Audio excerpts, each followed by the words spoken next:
దేవుడు మనకేదన్నా ఆశ కలిగినప్పుడు, ఏదన్నా కోరుకున్నప్పుడు, దేవుడు మనకేదైనా ఇవ్వకపోతే విశ్వాసాన్ని కోల్పోతాం.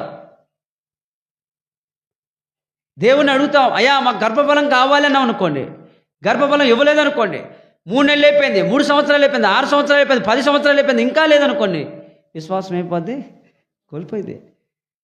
బైబిల్లో 75 సంవత్సరాలు వచ్చినా కానీ దేవుడు మాట్లాడుగా అబ్రహాం గారు 25 సంవత్సరాలు ఆగాడు. అర్థమవుతుందా?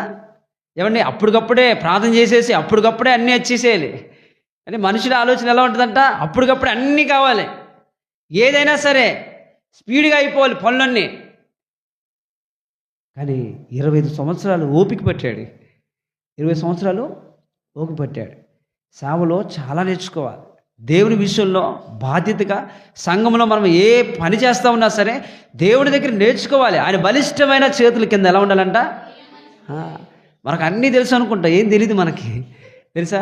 తెలిసినట్టుగా ఇప్పుడు నాకు తెల్ల సొక్క తెల్ల ప్యాంట్ వేసుకుంటారు అంతే, అలా కనపడతాం అంతే.